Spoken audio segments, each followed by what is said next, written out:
Tonight on the Sunday Show, host Shannon Q is joined by featured guest Anthony Magnabosco. They'll take your calls on religion, spirituality, and theism. Don't change that channel, because you're on The Line.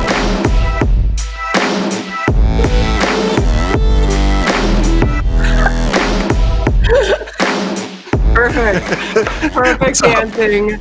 Nailed it. Ideal. I've been watching a lot of TikTok. I can tell it's showing.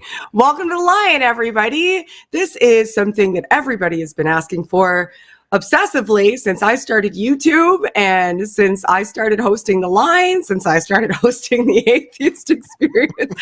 The one person everyone on earth has wanted me to host a show with or do something with, just anything at all, is Anthony Magnabosco. And he said he was foolish enough to say yes. So I'm sorry, Anthony, and you're welcome, everybody else. Anthony, say hi to the people and tell them who you are and what you're all about. Thank you, Shannon. Yeah, Anthony here. I guess you've probably seen some street epistemology videos, which might have brought you here to watch this show. I do think that a lot of what we do, Shannon, overlaps. So I'm not surprised that people saw your stuff and then wanted, maybe see some sort of collaboration like this. I've been going out and having conversations with people using a technique called street epistemology, where you do a lot of the things that I think you promote, where you are active listening, repeating things back and reframing it, trying to be as accurate and clear as possible. And I don't know if you do this. Maybe you do. I think you do. And then you ask questions to challenge the person to see, well, why do you think that? How did you conclude that that's a good reason? Right. And try to end it on a good, friendly term, where you're not upsetting people and you're really driving to the foundation that's holding it all up. Trying to keep things light and friendly and build trust, and maybe even give people the tools so that they can turn around and use it on ourselves, people who are in this community and who are using this approach. So that's pretty much it. I've been doing it for about 8 years. I read a book. I was inspired to go out and put examples on my channel, and the first few examples sucked. Did you ever watch any of the older stuff by any chance? I don't know if I have watched a lot of the older stuff. I've seen most of your stuff over the past 4 or 5 years. Now I'm going to. anything in 2012, 2013, 2014, maybe skip. But because I was just learning. But even it's kind of neat to see how far we've come in this community. It started with a book. People started reading it and going out and having talks. And there's a community that's developing, and I think we're developing the approach beyond its original conception. And we'll probably get into that with some of the callers. But yeah, it's I'm very excited to be here. Absolutely, I'm excited to have you here. Oh my gosh, yeah, I'm not exaggerating at all when I tell you that literally every week on my channel, used to be daily, somebody said, when are you going to have Anthony Magnabosco? When are you going to have it? Wow. And I think that some of the similarities they see is that we both have this very sort of active listening, cordial approach. Neither one of us have a dialogue to win a conversation. We're not looking to win a conversation or beat someone in a conversation or create an enemy in a dialogue. We're looking to really genuinely understand. I think where the two of us may differ is that I inject my own interpretations of what that person may think or what I may think or where we differ. Whereas I think street epistemology, my understanding is that you try to keep your interpretations out a bit more and it's a more of a guided process for the person that you're interacting with. You can correct me if I'm wrong there. Yeah, I think I would just a little bit. I think if you were to look at some older stuff, you might notice, there might even be tutorial videos that I put together 5 years ago, where I may have said something like, if they ask where you stand on this topic, try to wait until the end, I don't think I ever advocated for never answering it, but I think I said, well, put it off to the end because you don't want to cause people to become defensive. So I think the motivation with that recommendation was pure, in that we didn't want to skew people or bias them. Mm-hmm. By revealing our own position. But I do think that you can do that. In fact, I've noticed that when you reveal your own position, if you can do it in a way that seems genuine and sincere, and it's not demeaning when you say, well, I don't believe any of that bullshit or something. If you say that's stupid. The delivery of that stuff is so key, but I think you can reveal your position, and even it can be helpful in furthering the conversation if they know where you stand. I've had people open up even more when they realize that that I disagree with them, because maybe they used to disagree, or maybe they've actually they have a little bit more doubt than they let on at first, and they're actually entertaining the position that I hold. So this is the thing. We're learning about this. We don't really know what we're building per se. We think we're building something really cool and interesting, and it's exciting to see where it's going. But we're taking 2 steps forward and then like a step back, and it's been sort of a constant fumbling forward type of a thing. But that seems to be the best way to learn at this. But the bad thing about it is that you have these legacy examples that are out there that people might go and find something from 5 years ago and say, oh, wow, like that's what this thing is? This is really horrible. Or somebody, so I do try to reason that's not executed well potentially as well, too. That could be the case. Yeah. You can, or maybe even just people don't realize how difficult conversation strategy is. We're going to end up monopolizing this entire call-in show, just me and you talking about I think that's what's going to happen. And it's going to be my fault entirely, because I could talk to you about communication strategy all day. But we have to take calls. Apparently, that's what people tune in to watch. Okay, I guess, or whatever. So there's some calls on the line. Yeah, I can see the queue here too. One, or do you want me to pick one? You have access. You let me know. Game time. Oh my gosh. Well, I'm really tempted to pick 3 because it's somebody from San Antonio and they have a name of a person that I've interviewed before. So I'm wondering if it's the same person, but it might not be. Can we take line 3 maybe? Would that be okay? Yeah, of course. Absolutely. I'll bring it up right now. Okay. Hi. Thank you for calling the line. What would you like to discuss today? Hello. Hello. Hello. Just first off, to answer Anthony's question, yes, I am that person who was on your channel. Oh wow. Hey Z, this is crazy because yesterday I was thinking about this show and I was like, who I've interviewed would I really like to have call in? And I swear your name came up. So welcome to the show. That's great to hear. Yeah. Don't be creeped out by that, hopefully. But nice to talk to you. We had 3 conversations on camera. I don't know if you ever watched them. Yeah. What's going on? Yeah, I'm happy that my name came to mind. So recently there's been, I don't know how much you know about like Twitch and stuff, but there's a big political streamer, and I know you enjoy politics, at least a decent bit, named Destiny. Do you know who Destiny is? I do. I moderated his debate with Kent Hovind. I moderated the debate between Destiny and Kent Hovind. Yeah. That was my only exposure. I'm not familiar with that person. Maybe you can explain who that is. Well, so how much detail do we need to get into? He's a political streamer who, talks about recent politics, things that are going on. And recently, he was departnered from Twitch over some comments that he made concerning the Kenosha shooting, the one where I think like a 17-year-old boy went over state lines and went to help defend property of other people in the other state. I think it was in Wisconsin, I think. And I forget exactly where he's from. But it wasn't like a super far drive. I think it was like a close by thing for him. And Destiny got partnered by basically saying something along the lines of like, the riots need to stop because, and if it takes like white armed redneck militia groups to do it, then so be it. And Destiny himself is a very, very inflammatory person. He very often likes to use inflammatory language to help evoke like what he's trying to say. And then if you obviously question him further what he actually means, he'll clarify. But the original statement was definitely very, very harsh. Especially considering that shooter killed somebody and shot several people. Right. And so it's obviously a hot topic. He's been talking a lot about it. And so he got departnered. My question, well, two-pronged. What do you think about the idea of deplatforming? But I think the question I'm more interested in is like his idea. A lot of people on like the left hand of the political spectrum really did not like this shooting. They didn't find it self-defense. They found it like a horrific shooting.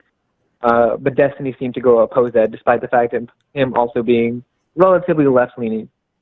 And he basically defended the idea of property rights in that case, despite the fact that he probably disagrees with everything that person holds, and also felt that him going over the state lines is still stupid, and bringing the gun, despite being underage, is still pretty stupid. I just wanted to know what are your thoughts on like the property rights argument. Like, do you have a right to defend someone else's property, even if you may not personally know them? My assumption is, from what I know, is that the kid, his name is Kyle Rittenhouse, that Kyle didn't know like these people personally, because there was like a Facebook message or something asking for people to come and get help to defend a business. So do you think someone has a right to defend a business that they may not actually know the person owning it? Man, this is not my area. I mean, this is just a hot take. So I've actually been avoiding the news quite a bit because it's been a little bit overwhelming of late. So I am familiar with what you're talking about. I think it's a young man who traveled from one state to the other, got involved in an altercation. I have no idea if he was defending himself or he was on the attack or something in between. My personal perspective, I was actually talking with my brother he's nearly the opposite of me politically. If you follow my stuff, you probably know I kind of lean left and maybe progressive. I don't think bringing a gun to a protest is a wise idea. I think that maybe there could be zones where you don't bring weapons that can kill people. So I think just the idea of bringing a weapon to an event like that where tensions are high is probably not the wisest thing, especially if you don't have any background in law enforcement. So the entire premise it troubles me from the start. Whatever happened after that, I don't think that I can weigh in too much on it. Shannon, do you have any views on that? You're Canadian. What do you think of all this chaos that's happening? Do you have the same kind of stuff happening? Is it as bad there as it seems like it is here? We have 0 COVID cases where I live, for example. So like it's not the same. It's not the same sort of cultural environment down here. We have our problems. My God, do we ever have our problems? Like our political system needs to be fixed as much as any does. But it's the polarization and the rioting in the streets is not by any means the same here. We had protests. They were all peaceful. There was no violence, at least here where I live. I can't speak for everywhere else in Canada, but there's a couple key things that I heard there that I wanted to follow up on. So I think that there might be a line of questioning that's valuable. So you mentioned the idea of defending property. So in this situation, the facts that we know for certain are that this boy was 17 years old, that he was answering what he perceived to be a call to action, and that he was crossing state lines with a gun, armed with the intention of potentially, or at least the knowledge that he was potentially going to get into an altercation that involved gunfire to defend property of somebody he didn't know. So he went there solely for the purpose of potentially shooting someone. That was his reason for is that a as an armed person. So, what do you think about guns, AZ? I mean, yeah, that's the thing. Do we? Is that a fact? Do we know that was his intent? His intent was to defend. I think he also by any means necessary, including shooting that gun, or he wouldn't have. Hold on, AZ. So that's my point. I think perhaps I can clarify better. So I'm not anti-gun. I'm fine. If you want to be a responsible gun owner, that's fine. But I don't necessarily think that being a responsible gun owner is crossing state lines to go in the middle of a protest where you know tensions are going to be high and you're not necessarily going to be able to make the correct decisions split second.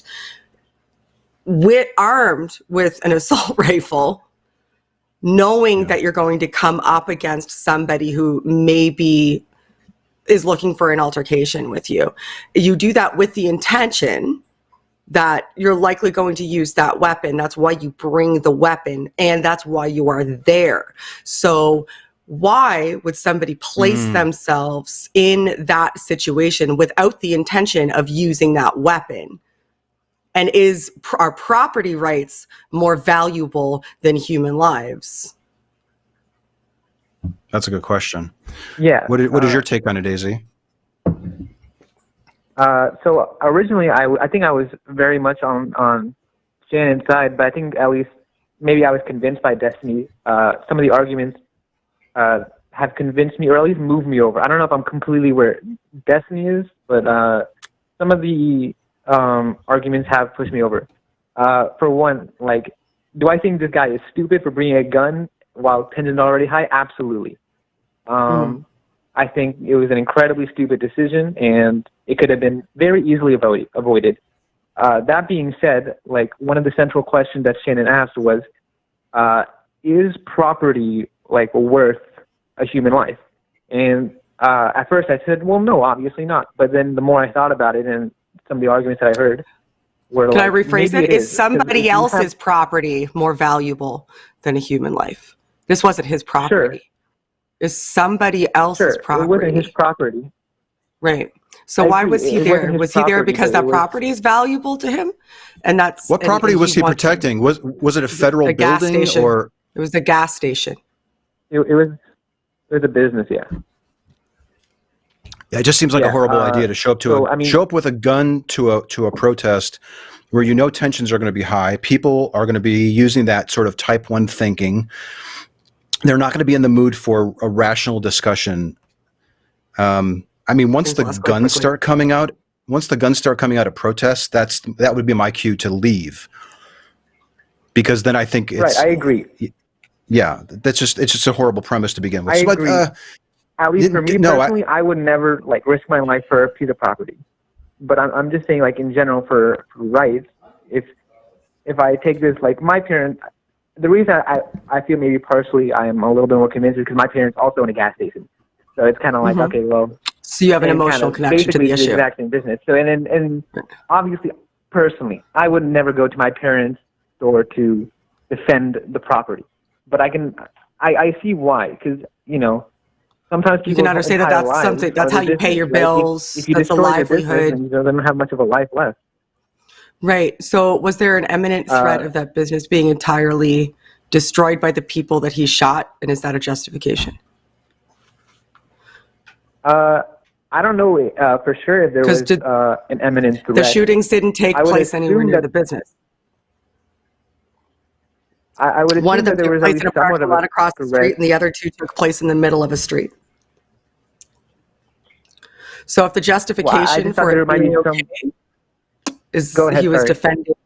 So if the justification that you're utilizing for it being okay is that, and it's an understandable one to me based on your personal connection, that, you know, your parents own a gas station, that's a livelihood. If that livelihood is removed from you, that's your life potentially destroyed.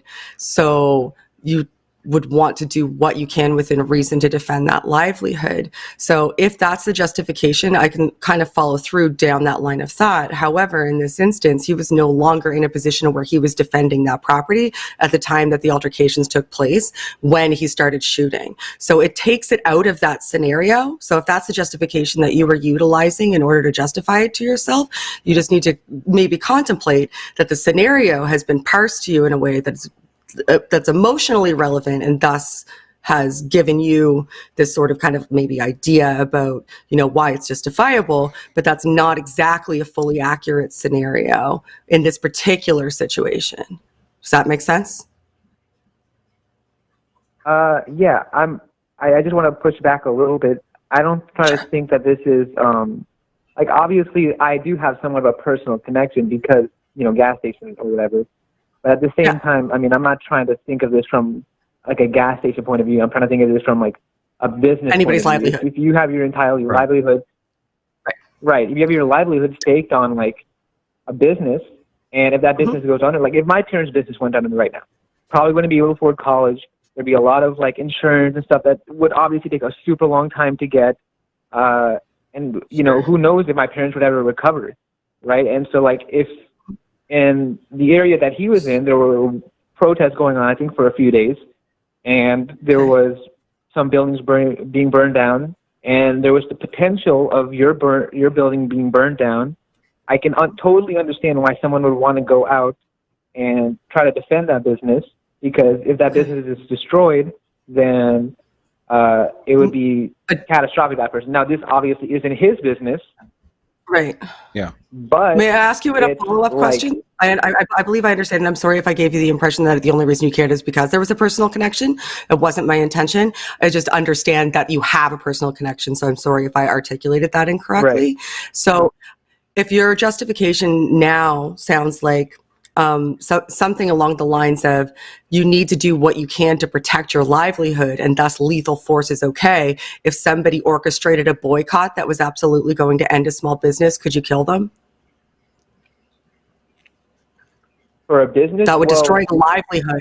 Like, in what, is the manner in which the livelihood is threatened relevant in this situation, I guess is my question? Yes, yeah. I would say it absolutely is.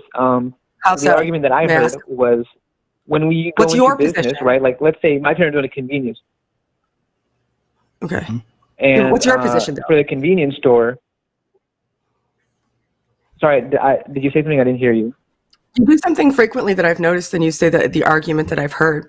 I'm more interested in what you think than the arguments that you've heard. I could go listen to those arguments. Oh. And I'm assuming that you have a different position, perhaps, than the arguments that you heard. Is there a reason you're presenting other people's arguments?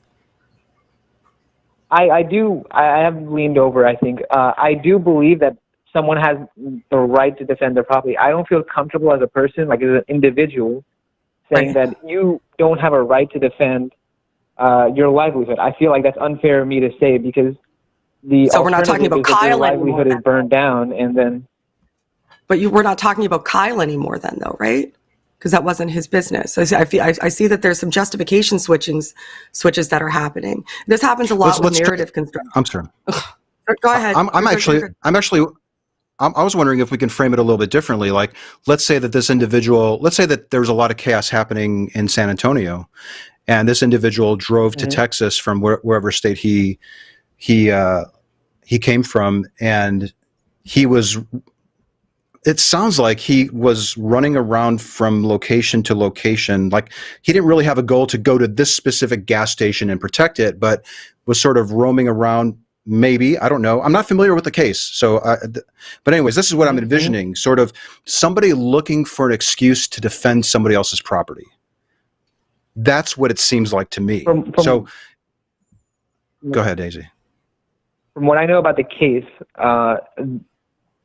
he did travel 3 state lines, but it was like a close town from where he originally was. Like, it wasn't like he traveled 200 miles or something. It was more so like, okay, if you live in, like, I think Oklahoma City, right, or if you live in Kansas City, then it's like technically proximity over, and technically, like, you know what I mean?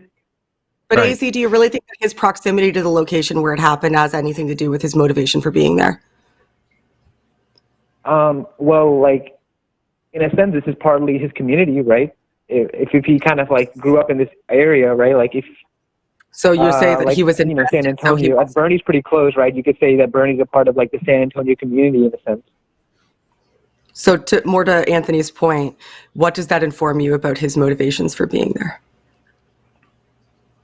Well, again, do I think that it's stupid that he was there? Yes. Do I think that he has the right to? Also, yes. We can all agree on that as well. Yeah. As for his intentions, I think my guess is that he probably wanted to defend property there. I mean, like, it's obviously you can't, like, truly know what someone's intentions were. This is all, like, inductively reasoning, I think, right? We can't truly know for a fact what his reasons were.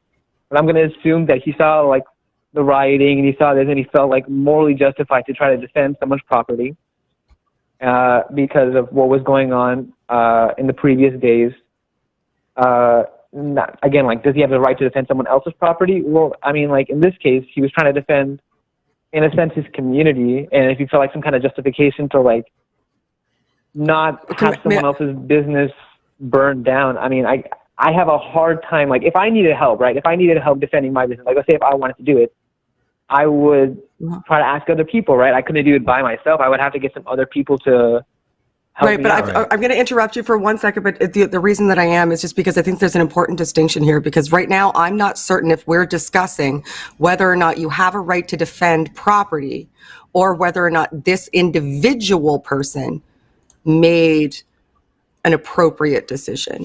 And those are important distinctions. Like, it's very difficult to switch back and forth in a conversation between those two, because we seem to be saying, well, you have a right to defend property, and I understand why you would ask other people to do it. Maybe, sure, like, we can explore that. And then you switch to, well, we can't really know his motivations. We know how many state lines he crossed. We maybe don't think he made a good decision. So if we're going to have a reasonable, and we're going to have to conclude this soon, unfortunately, we could probably talk for a little bit longer, but it's very, very, Anthony probably, and I could both probably talk for 3 days, but can you understand why it's an important distinction? Like, there's one argument as to whether or not what you can and can't do and what the boundaries are and what's reasonable and what should be acceptable when it comes to defending property, either for yourself or for another, and another, whether or not this individual person named Kyle like made a good decision and what his decisions were, because when you're looking at court systems, when it comes to determining whether or not somebody is guilty or culpable or otherwise, there's two components. There's mens rea and actus rea. One is what you did, which you can know, and the other is why you did it. And you need to use inductive logic for that. And so those are really important distinctions. Like, we can either talk about him or we can talk about property. Does that make some sense? Why those distinctions are important? Yeah, especially since I see us switching back and forth. I absolutely agree that those distinctions are absolutely important. I was trying to apply, is defending property okay? And I was trying to apply that logic to this specific scenario. Right. Okay. So I got you. Do I, again, like, just other because people's something property is stupid in my eyes doesn't mean that you don't have the right to do it necessarily. It's more like we are going to have to let you go in a second. I'm going to let Anthony finish off, and then we'll have to let you go. Let me wrap it up. Thank you. You said something right at the start there that I really like, that you heard this other perspective and it caused you to take a look at your own and you shifted. So whether or not you shifted in the direction that I would prefer you to go, or Shannon, for example, or your parents or whatever, I think it's healthy that you listen to a different perspective, maybe an aggressively presented perspective by the sounds of it, and you considered it. And then you're also talking over with other people and getting their sides of it. That's exactly the kind of discourse that will get us out of this fucking mess that we're in right now.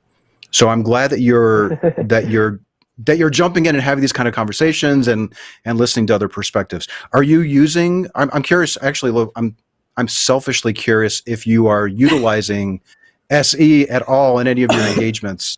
Be completely honest, and you don't have to say yes if you're not doing.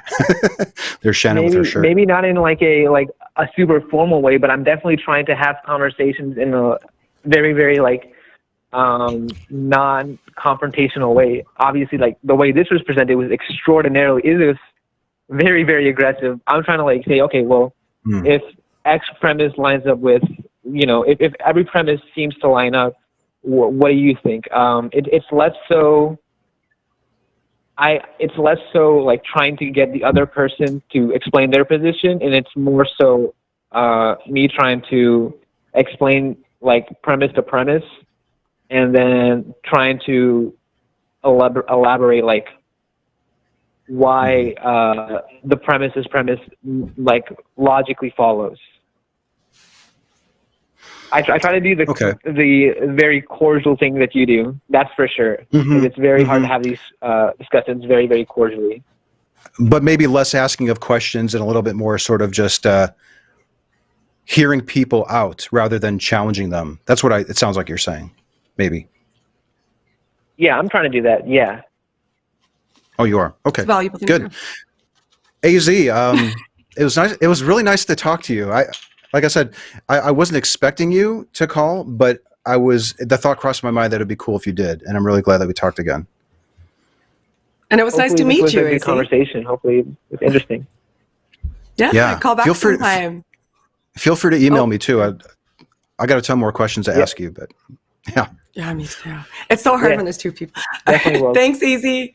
We'll see you Thank you. later. I Have a good appreciate day. both you guys. No problem. Bye. It's so hard when there's two people. I know it's so it's so difficult You to get two a flow hosts? going, especially. Yes, Oh, I know. Do you find Well, because also- you're very much used, like me, to having one-on-one conversations. So you have to find a flow when there's two. I find it difficult. Yeah, and we're kind of finding our stride too, because I don't really know your style very much.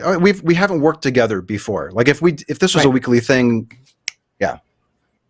Oh, But also, yeah, like on that topic, I don't didn't give feel like I people was ideas, really... Anthony. Don't commit us. Go ahead. We got Min here. Is that right? Yeah. Do you want me to go grab him, or you want to pull him in? Oh, I can okay. grab him. I got will him. take. Nope. Okay. He's on. Hi, Min. Min. Min, Hello, I missed Shannon. you. Hello, Anthony. Hi. Hello, Min. How are you? How you doing, bud? I talked to Min on Discord a few weeks ago, I think. Oh, great. How are you doing? Right. Yeah. I'm good. How you guys? Great. I'm doing okay. Anthony's not sure. Yeah. Yeah. So I'm a little today I hungry. would I've love to been eating an expand, apple. a bit of what we discussed before. Yeah. What's on Sorry, your Min, mind? can you repeat that? Oh, can you hear me?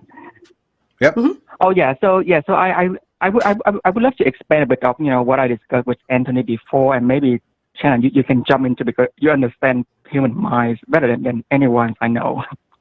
Oh, God. No pressure, man. Okay. Damn. Yee. What a Jeesh, compliment. You better have something to say. Okay, go ahead. I wonder if Paul would agree with that. Okay, man. Yeah. So I would love to ask you, Anthony, that in the SE, most of the video I watched, you tend to pay attention to how the person arrived to the conclusion rather than the conclusion itself. Correct? And that's my impression of the videos. Yeah, that's a good, accurate representation. I'm not so much interested in the claim. I'm interested in why they think the claim is true and how they determine that those are good reasons. We could spend 5 hours talking about blood transfusions with Jehovah's Witnesses, but why would I want to do that? I want to understand why you think it's true. So yeah. So that's then, accurate. do you think that? But I guess it's just because the person have the right method or even the best tool in their epistemology does not mean that they will get to the right conclusion, right? So I mean, do you think that it depends on the claim rather than the way people utilize their knowledge to get to the truth? And I will give you one example for that, but I would love to hear you. Let's hear an example. First. Please go ahead. Oh, you want me to give an example? Yeah, I think an example from you would be really helpful. Min and I are trying to find our stride here, Shannon. So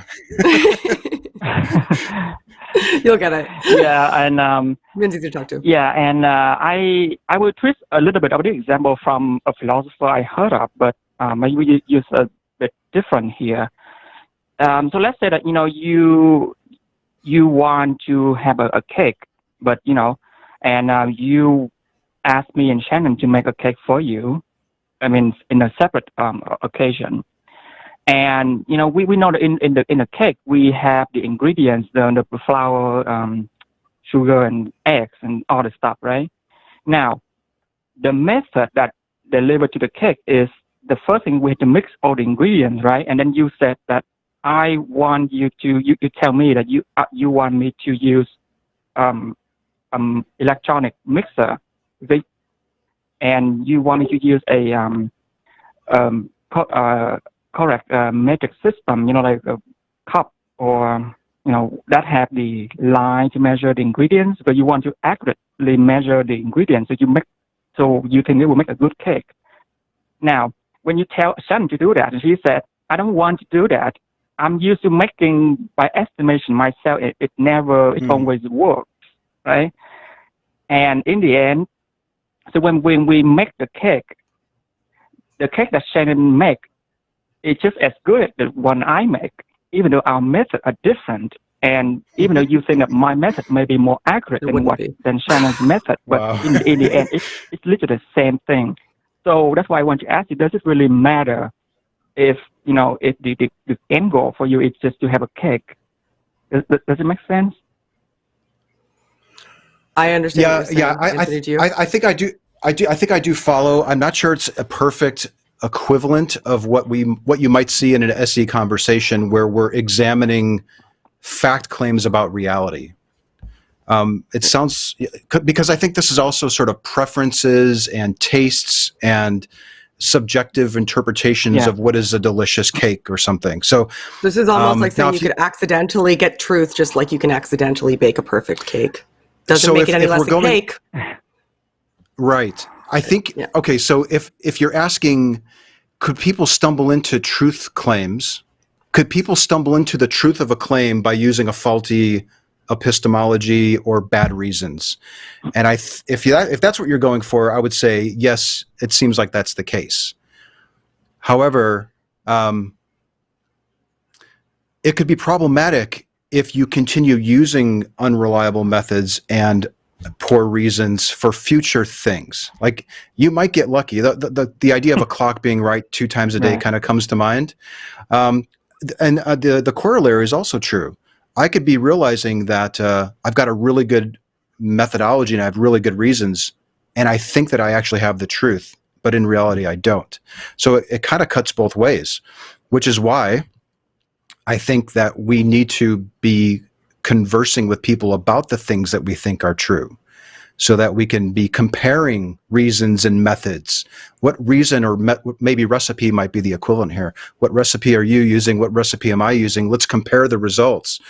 So now, if we took your example and made it more fact-based, like this cake that 2 people are making, these 2 cakes that people are making, one has less calories than the other. Okay. Now we might actually have something measurable that we can really look into the reasons, the steps, the method that people are getting there to say, if you really follow the recipe, you're going to probably have a cake with less calories in it than if you just winged it and maybe you slipped in an extra egg when you didn't notice it or something. Yeah, I don't really think that I have anything to add. I clapped when you said that even if it works in one scenario, that doesn't mean that it's going to be an effective way. Because people build mental schemas. Okay, now I'm getting, Min, 1 second. I have to do brain stuff. So people build mental cognitive schemas, right? So when people build cognitive schemas, this is one of the things that's wrong with having bad epistemologies when it comes to like discerning reality, is that if you accidentally stumble on something effective, you start to bias yourself towards the strategy that led you there and towards anything that enforces that type of conclusion, because you already think you're right about it. So when you start making it applicable to other aspects of your life and other propositions that you're approaching, you approach it sort of the same way and your conclusions comport to that approach, and then you're biased towards affirming those conclusions and ignoring all of the things maybe even about that approach that were effective. That's why consistently analyzing and scrutinizing thought processes and how you discern things and having conversations and dialogues like these where people challenge you and you have to really think about it are so valuable. And you should never, ever take it for granted, because you can build you can literally build neural networks that are flawed, and those are hard to undo. I also like Min's example of the cake, because it got me thinking about how somebody might be more reluctant to try an alternate way of making that cake if they were given a recipe that was passed down from generations to generations. And it might actually insult my grandmother if I didn't follow her recipe. And maybe I'm locked into making this cake in a certain way, and I'm less reluctant to try other ways of making that cake. And maybe I could actually make an equally delicious but less caloric intake type of cake. Yeah. And maybe there's a little bit of shame if I use the recipe, and there's some interesting sort of parallels that we can tie this with atheism, I suppose. But you can absolutely, this is one of the risks with street epistemology, but I think there's a cure to it too. There's a solution. I think the risk is that I can converse with somebody, ask a few questions, and dissuade a person from being just as confident as they were in their claim than they were before the conversation, or they could actually do that on their own. That's unfortunate. But if this person seeks out conversations from other people or engages in a dialogue on their own using these tools, they might actually be able to right the ship and go towards the truth of the matter. The cake is not in a perfect analogy. Well, I tried my best with it, but I like how you're thinking, man. And now I'm hungry for some cake. You came in hungry, though, to be fair. I've got some taquitos here, and I've got my taquitos, and I've got my apple. Surrounded by food. What do you think, man? Well, I'm thinking about what Anthony said. If people use the wrong method, they can use the other area too. And I agree with you, but I think at the same time, I feel like Shannon, you know this better than I do, that people can compartmentalize, right? And they don't have to struggle too much with it. In one area, they completely, scientific based, logical based, factual based thinking, then they come to the good conclusion. In the other area of their life, they have, religious or faith-based reasoning, and they came to a different conclusion, but that they don't connect those two together. So that's why we have people like, sorry, Shannon, I will irritate you.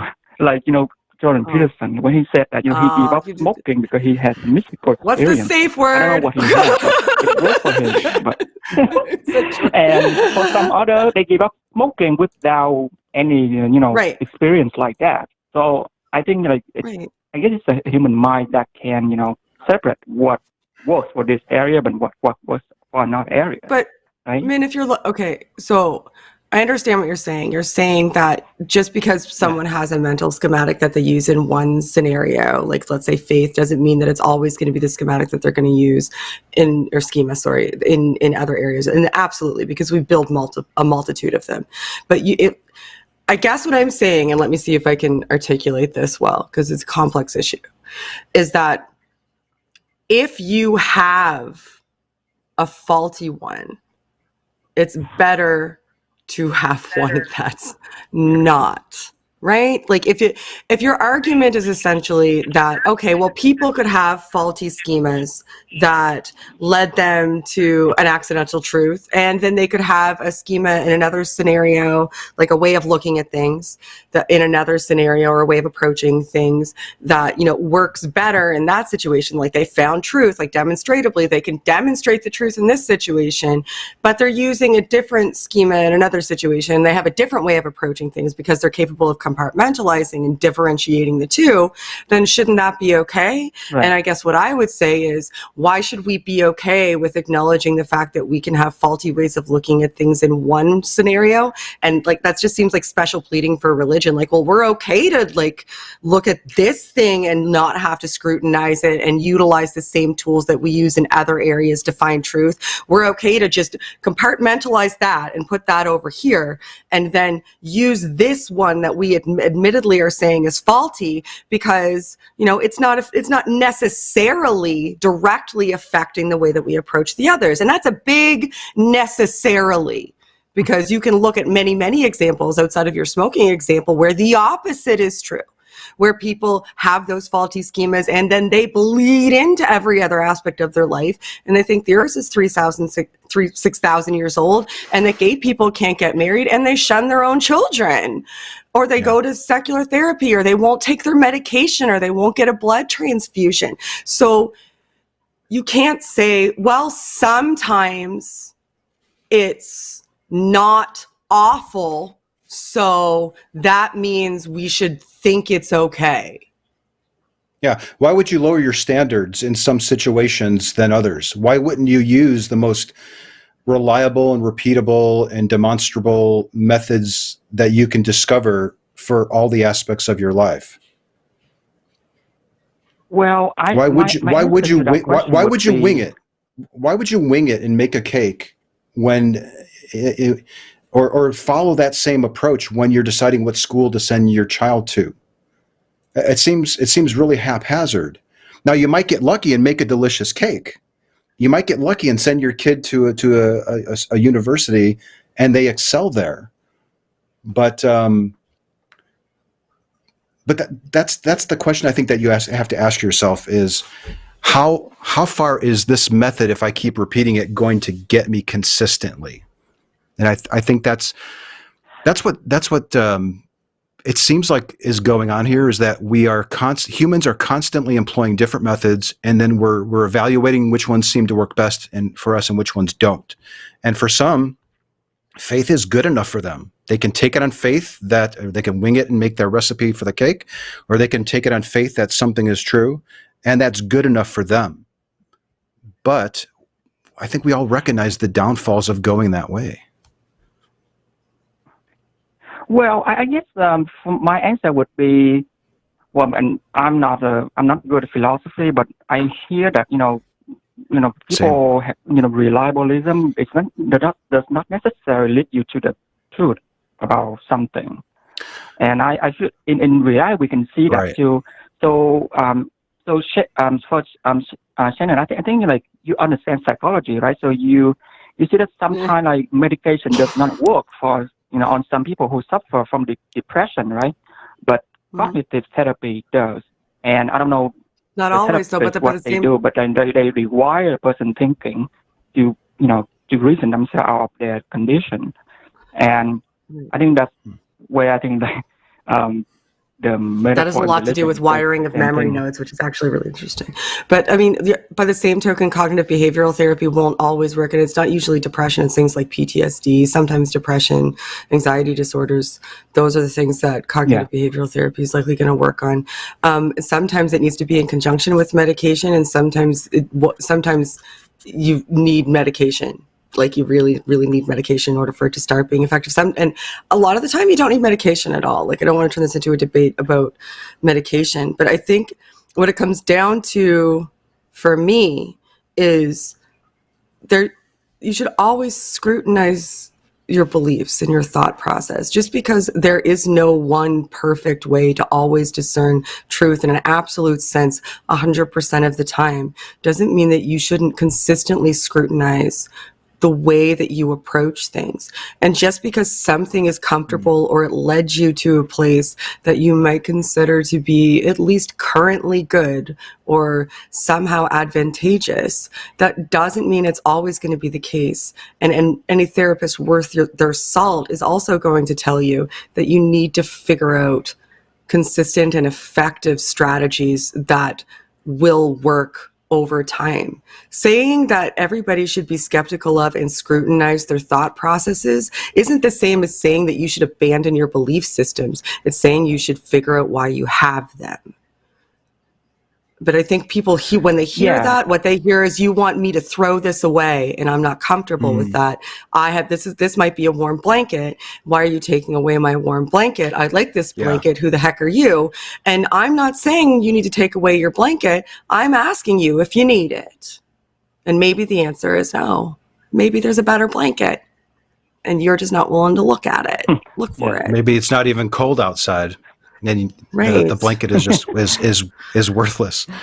But the other, maybe if I could just, I know we're trying to wrap this one up, but even when you think that you've arrived at the truth and you have solid reasons and a reliable methodology, it's still worth occasionally looking at those things.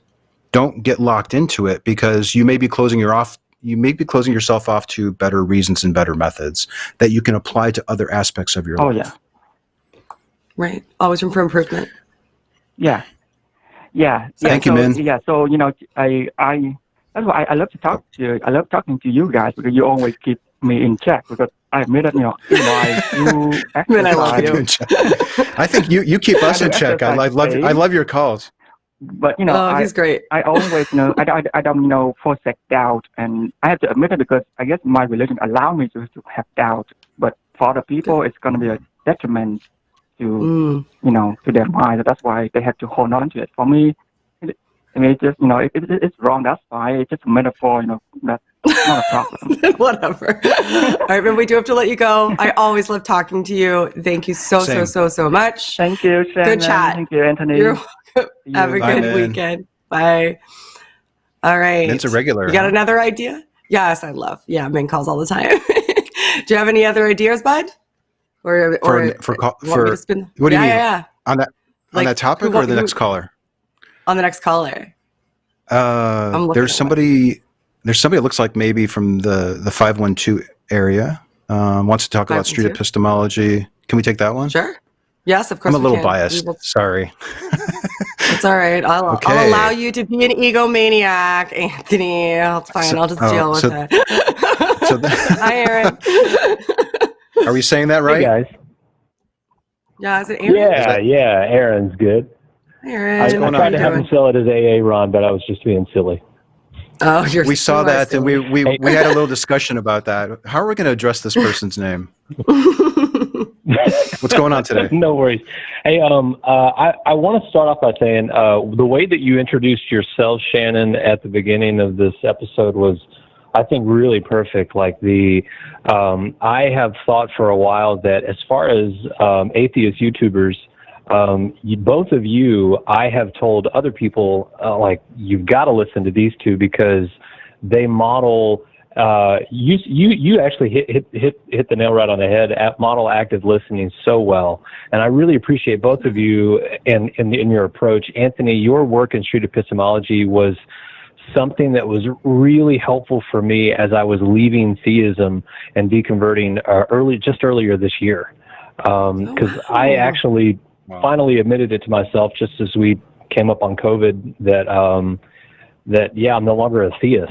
It's somewhere that my wife had already been for a little while, but I had finally reached that point. Street epistemology helped me a lot because the Socratic method that you employ just is so helpful, I think. And was it helpful for you? I had a couple of questions I wanted to ask you guys.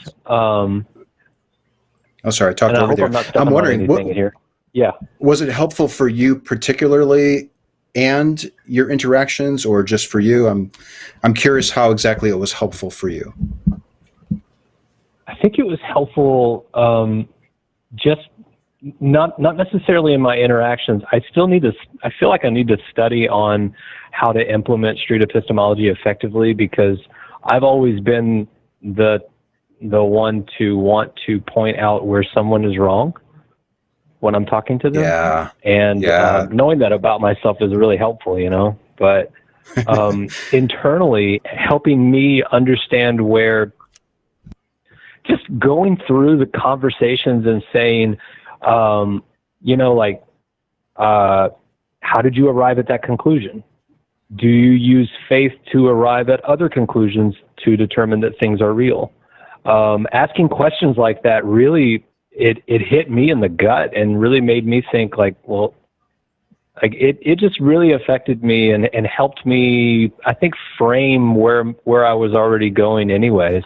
And it's very challenging, and I really appreciate the Socratic method. And I do want to learn more about it. I've always felt comfortable talking to strangers in public, so maybe that would be I was actually talking to my wife. You can get one of these shirts. The first question that I wanted. What was that? I said you can get one of these fancy shirts I've got on. It says I've got a street epistemology shirt. I don't know if you can see it. Well, Aaron reminded me that I'm actually trying to not cause the feedback. So I'm out here in the garage. Oh, fair enough. I appreciate that. Go ahead, Anthony. I was going to say, Aaron just reminded me that in addition to all the videos that you can watch and the podcast and all this other stuff that's out there, there is an initiative that we're starting. It originated from the nonprofit that we have, Street Epistemology International, but we're going to be turning to the SE community to help us build a course. So people like yourself, Aaron, or your wife, or anyone else can go and self-teach yourself how to learn this method and become good at it. And we want to teach it in a way where we're not setting you up for failure.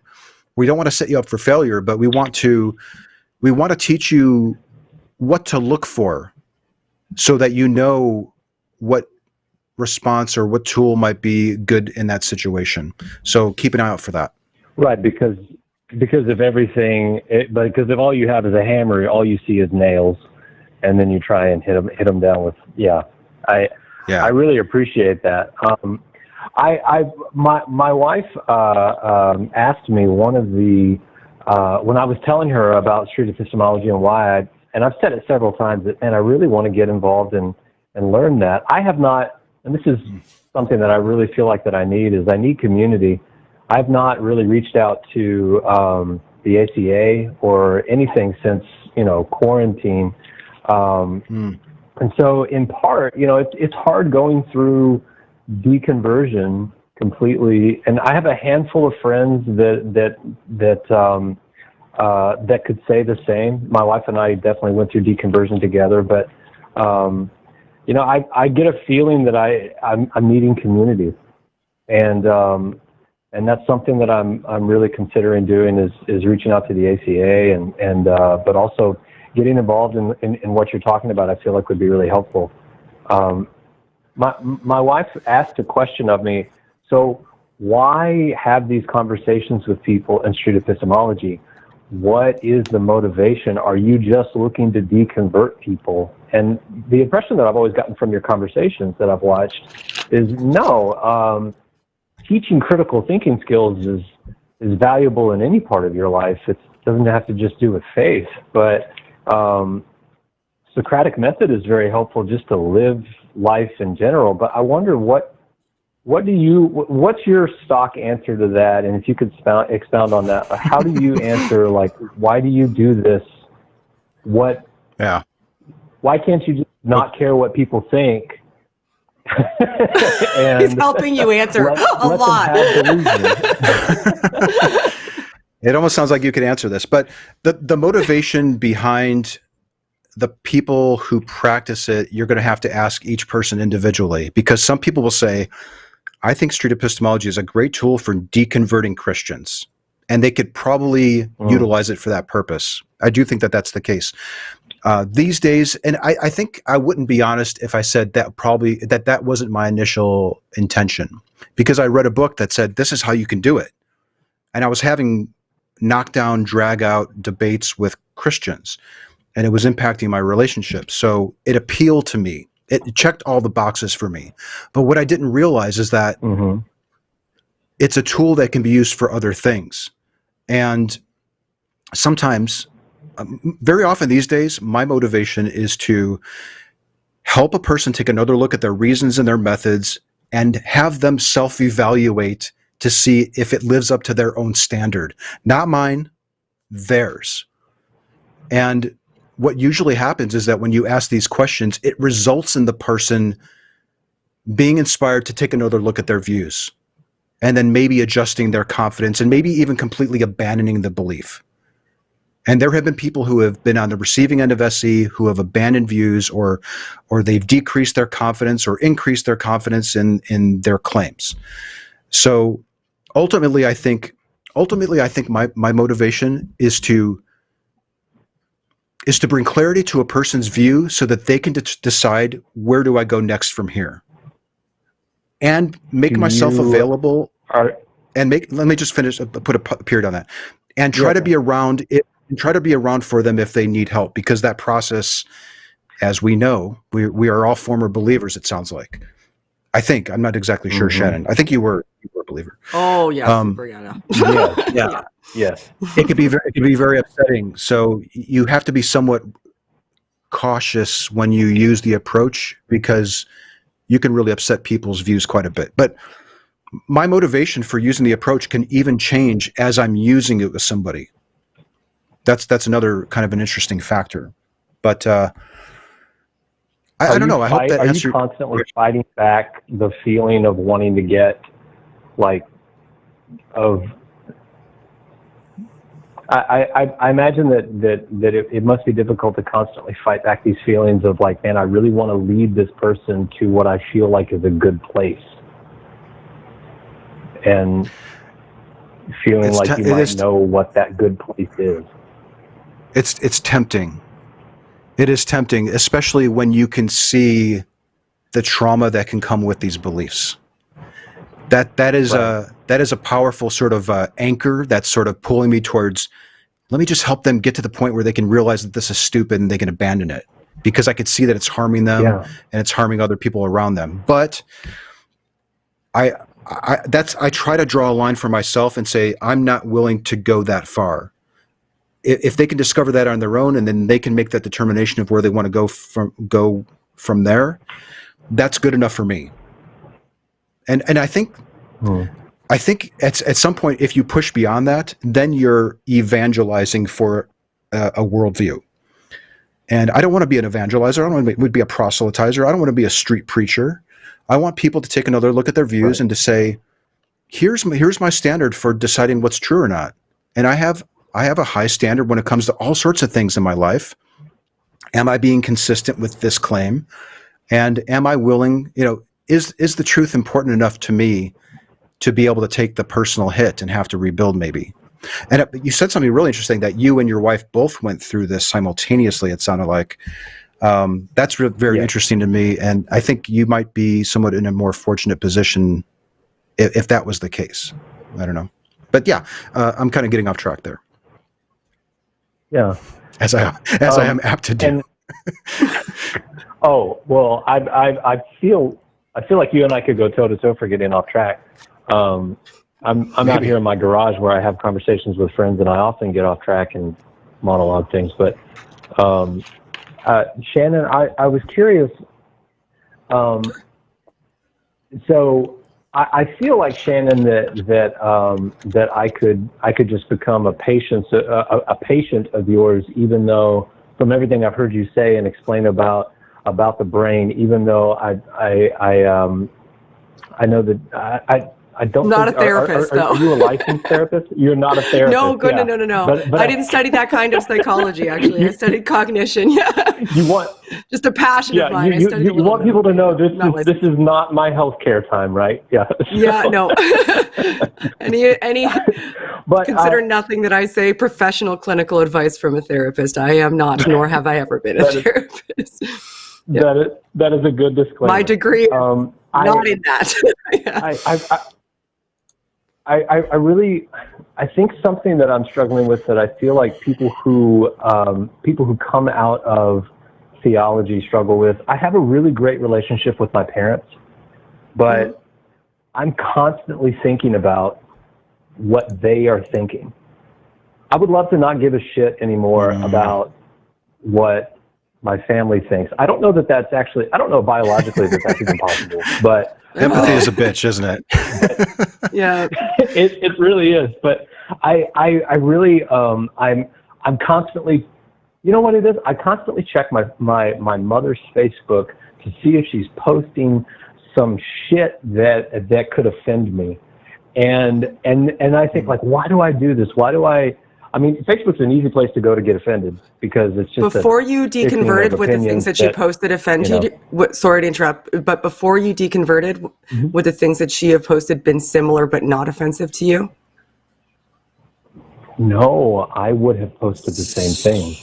So her behavioral patterns have not changed. The only thing that's changed in the scenario is your belief system. Yeah. And I have wondered if I am constantly looking back, trying to resolve. You may now be frustrated with what she's doing because you think differently, but from her perspective, she's changed nothing. Yeah. Right. So if that, knowing that to be the case, do you think that she is posting them to aggravate you? No. Or do you think she's doing the same thing? Honestly, I would say now it's aggravating. I'm sorry. That cut out. Can you repeat that?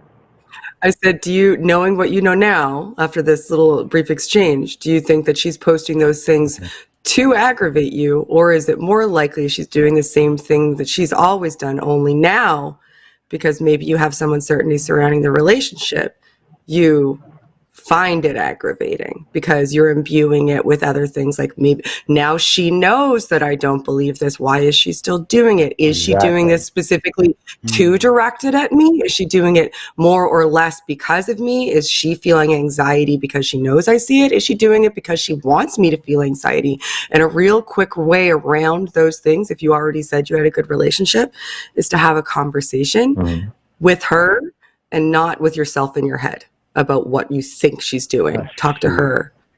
You mean I actually have to talk about it? That sucks. Okay. Well, only if it matters. You don't have to. But if it matters and if it's bothering you that much, it's something that's worth having a discussion with her about, just saying, hey, this is the way I feel about it. I don't want you to change anything about how you are, but I'm just kind of curious, are any of these directed at me? And if some of them are, could we maybe have a conversation about how that makes me feel? Because you're important to me. Yeah, well, part of it makes me wonder, like, why would you post things about unbelievers going to hell if, like, shouldn't that be a sensitive topic now? And, it depends on, well, if she knows you've deconverted, you're going to have to probably have a conversation, because she may, like one of the previous callers says, she may have it compartmentalized.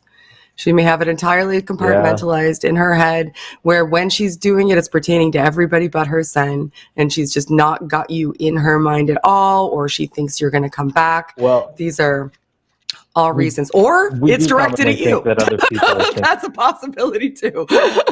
But you won't find out until you talk. Yeah, don't let it fester. We do commonly think that other people are thinking about us more than they really are. So everybody's thinking about me, so don't worry. If you think it's about you, it's not. Okay. She's thinking about me. Everyone is simultaneously.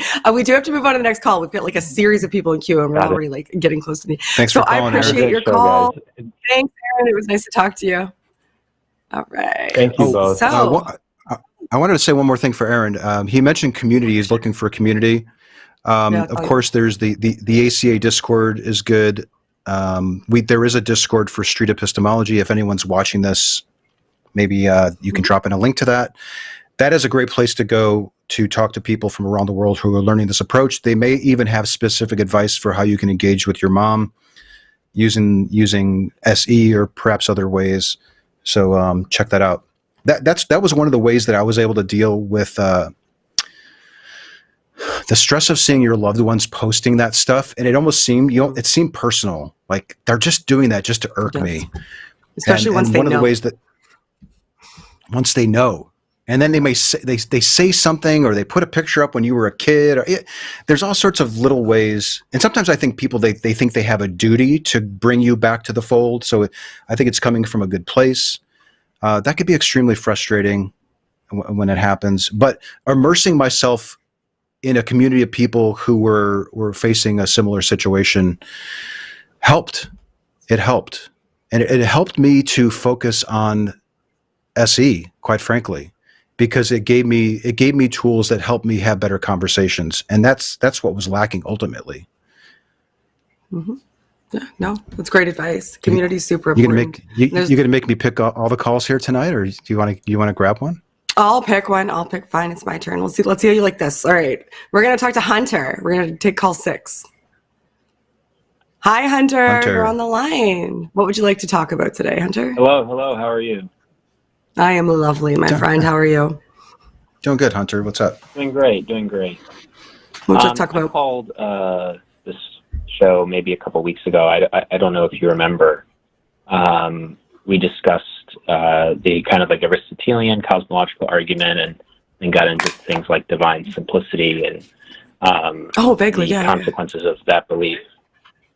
Mm-hmm. Sure. And I just I wanted to know like what your objections were to the first cause argument. Why you do not believe that the cosmological argument, as promulgated by people like Aristotle and perhaps most famously by Aquinas, succeeds. So we're talking. So how is that differentiated from the Kalam? Like as William Lane Craig would use it, for example, let's say. Sure. So the Kalam cosmological argument deals with a temporal causation. The idea being that if everything had a beginning, or everything that begins to exist has a cause. Yeah. Right. Mm-hmm. Whereas the Thomistic and Aristotelian cosmological argument deal with causally or series ordered per se causally, and consequently deal with the here and now. Perhaps in like more common parlance, it's considered like an argument about a sustaining cause. The idea that there needs to be actus purus ipsum esse subsistens to account for the act impotency within the world here and now, and that argument, so the proponents of it would argue, would work even if the universe were eternal. So it's not about the start of the universe. It's about what is currently sustaining the universe. The argument is that something is required in order to sustain the current state of affairs. Yeah? Yes. That sound about right? But like a super, really low-level Shannon-type synopsis. do you go further, not though? A philosopher. I am wondering, though, do you go further and propose that you have the answer to that? Because when I often hear that there has to be a first cause, or how can this just keep going on without a God? I'm of the position like I don't know what started this all and what continues it, and I'm okay with that uncertainty. I would love to be able to one day understand what the answer to it is. But my question to you is, do you go further? Do you say, well, because the universe started, or seems to have started, or seems to be continuing, then it follows that there must be this explanation? Do you go that far, or are you content with saying, this is an interesting phenomena, I wonder what the heck is going on, and then you sort of leave it there? I would argue that we can come to know through rational argumentation that there is a first cause. Now, as to the nature of that first cause, I think that requires further argumentation. I think the establishment of a first cause that has certain attributes is something that is derivable through a rational argumentation, yes. So you can rationally argue that there was a first cause, but your argument wouldn't reveal what the cause was. Is that what you're saying? So the argument would reveal, if the argument is successful, it purports to reveal that there is a current first cause that has certain attributes, including simplicity, omnipresence, omnipotence, perfection, and many other of the other things that Aquinas labeled the divine attributes. So yeah, and these would come as a logical necessity of what the first cause would entail. Yes. Is this the biggest reason why you think that there's a God? It's a major contributing factor. Yes, absolutely. I wouldn't say it's the only reason. It's by no means the only reason, but it is a contributing factor. Yes. Because I often wonder when I meet people who have this position, if they were less sure that God was real before they discovered these arguments for the first cause or the continuation of the universe. Let me ask you this. Were you less sure God was real until you discovered these arguments for the first cause and so on? I was an atheist before I discovered those arguments. Wow. Okay, that's interesting. I would be open to hearing those arguments, although I've heard arguments for the Kalam, for example. I'm certainly open to hearing them. I don't know, Shannon, if you want to go into that level of detail, we can if you want. Oh, I muted myself. I'm just listening. You go right ahead. I'm done talking right now. You go. Yeah. How many arguments are there? What am I committing myself to here? Yeah. Well, I know that the format is a call-in show, so we won't go over all of them. If you really are interested, the best resource is to go straight to the horse's mouth and read from the prima pars of the Summa Theologica, the very beginning of it. St. Thomas, I believe it's question 4, where he details the arguments he proposes for the existence of God, with the first 3 of his 5 ways being perhaps the most famous. And I think that, in my opinion, are the strongest of the. And I think that the 3rd way in particular is up there. But without going super duper deep into like the Thomistic jargon, I think that we can think of the argument as dealing with understanding that there are certain things in the world that are composites of act and potency, or actuality and potentiality, which is to say that there are certain things that exist but could not exist. And what I mean by could not exist is not we're dealing with like the question of whether we live in a deterministic universe, but recognizing that it is the fact that there are certain things that exist now but do not, that did not in the past, or do not, or will not in the future.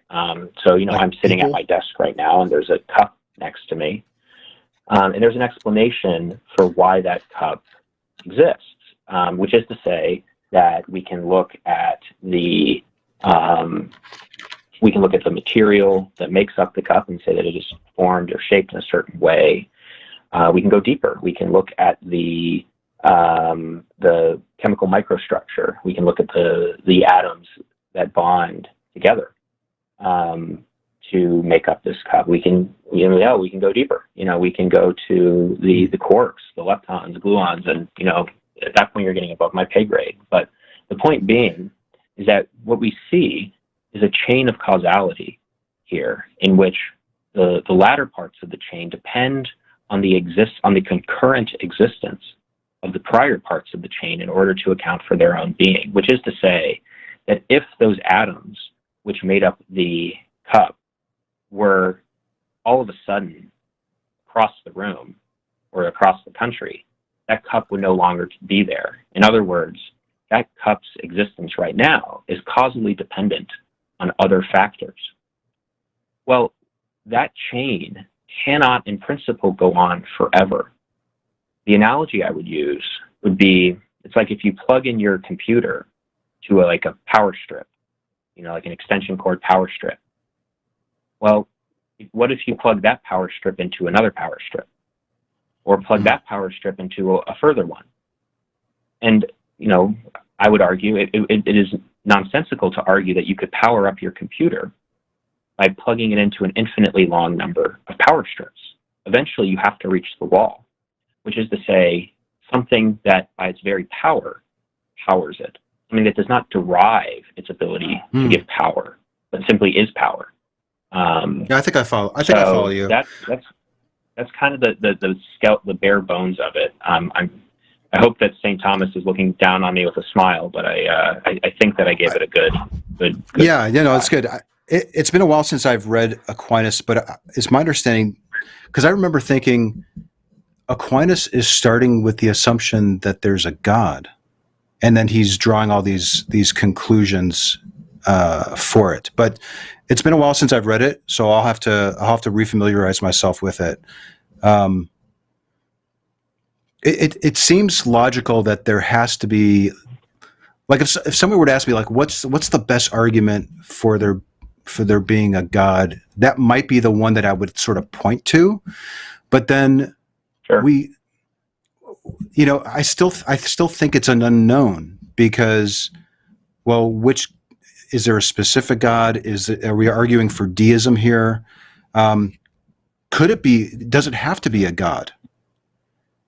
So I guess I'm still stuck at the first point of saying, how are you concluding that this could have only happened by a perfect entity that started it all?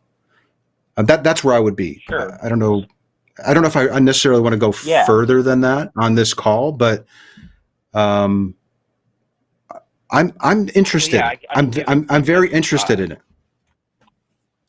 What's that? So I would say that what we can derive. So if let's say for the sake of argument that we admit, okay, there's got to be a first cause in this causal series, right? I know that that's an argument in itself, but just for the sake of discussion, right. Let's grant it, and then let's ask ourselves, okay, do we know anything at all about this? Do we know anything at all about this first cause? But I don't think. Hold on, I don't think I can go. I don't think that I can go beyond that first point. I could entertain the hypothetical that there has to be a first cause. But in the interest of hosting a show, I'm reluctant to give the impression that I'm agreeing with you because I'm not. I'm still at that first stage of saying, you know what I'm saying? Like, I'm definitely interested in entertaining what you have to say about that, but I'm not willing to. I'm not willing to hop on board your hypothetical by granting you the idea that there could only be a first cause, and that first cause is a deity of some kind. I mean, the classic. Right. So yeah. What if this just was always here, or maybe this is just sort of a continuous boom bust cycle of starts and finishes. Well, interestingly, I mean, Aristotle, who first elucidated this argument, believed himself that the universe was eternal, and Aquinas did not think that he could rationally prove that the universe was not eternal. He believed that the universe was not, and that was as a result of his religious faith. But he did not believe that you could prove it. And so, this argument, as I would argue, and as adherents to this line of reasoning would argue, has no bearing on whether or not the universe is eternal, always existed, whether the Big Bang really was the beginning, or whether it was a continuous boom-bust cycle. But that we do actually, that by the very fact that there are certain extant things which have causal dependency on each other, that there has to be something which is pure actuality. Well, I don't know what that exactly means. that could be worth unpacking too. I assume that you mean that that's like a higher power or a god, pure actuality. Right. It's comprised of no parts. What I would say is that possible. I actually have a question for you, Hunter. Yeah. Have you completely excluded natural causes for the universe? So I would. So natural. You mean like laws of nature? Physics. No, I'm talking like that. Maybe the start and end of universes is simply a natural phenomena that just happens to be the case. Like, are you open to the idea that there is a natural explanation? No. Are you open to the idea that there's a natural explanation for the start of our universe? Or are you closed off at this point because it's been open to it? Sure, I'm open to it, but the reason that I don't believe it is because I think that first cause would have to have certain attributes by logical deduction, which would exclude the possibility of it being natural. I think the classical theist. Sorry. Go ahead, Shannon. I forgot what I was going to say. Is it fair to say that I forgot what my question was, honestly. That's my fault. Sorry. When I hear people talking about the classical theist gods, I'm like, I have questions about why create. Like the why create question for the classical theist god, because if you're completely impassible and you're existing in a state of like no constituent parts and you're whole unto your own and your entire existence is eternal, and from start to finish you're in a state of pure happiness and nothing can have like a detrimental effect on you, then the why create question from the classical theist perspective comes really strongly into play, right? Because you exist in it. If you're purporting to having a God that exists in a state of pure absolute satisfaction and happiness in his natural state, what would have motivated him to need something external to himself? Right, and that's an excellent question. And so there are two prongs to this answer. The first is God need not have created. He does not gain anything for himself ontologically or metaphysically in so doing. He couldn't for the classical theist God. He couldn't because he was already perfect. He couldn't based on that God description, like based on a Thomistic classical Aquinas description of God, right? And so the act of creation is an act of selfless love, an act of manifesting the beauty that was within the divine nature and sharing it among.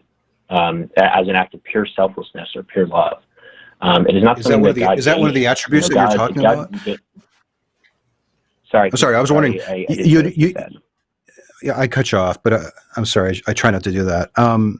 You had mentioned it earlier that there are certain attributes that you think have to be in play in order for the universe to have a causer?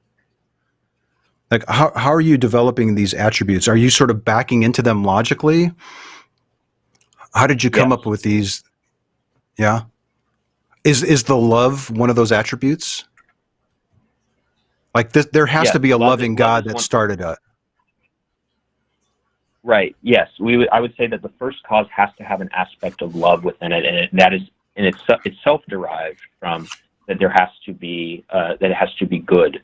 The reason being is because there cannot be within the argument so goes that that first cause cannot have no admixture of actuality and potentiality, because then that first cause would constitute a composite being, but the parts of a composite are logically prior to the whole, and so at that point we would just be pushing the domino back a further stage, and so you have to eventually halt the regress at something that is absolutely simple, and that love, at least in like the classic Thomistic conception of love, which is to will the good of the other, it would necessarily be a constituent property of that first cause, because the fulfillment of something's actuality. I have so many questions right now.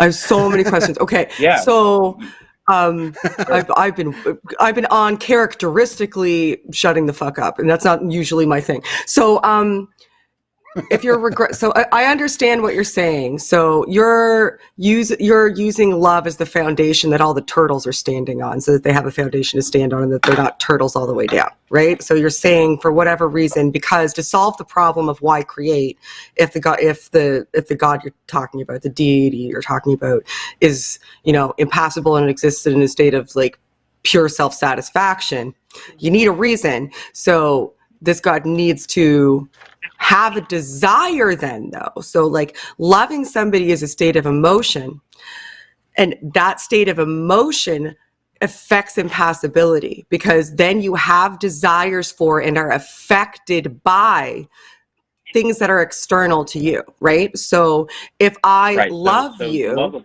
then I'm affected by you, and then that affects impassibility, does it not? Otherwise, if we can have an effect, the love of God is not emotive in the way that love exists in creatures. How could you? It seems like you're making that up as you go, though. Yeah, I mean, what do you mean by that? Honestly, I'm honestly envisioning a. When I say love, I don't mean love. I mean that's love. Right. I'm envisioning. I'm thinking of a manipulative God who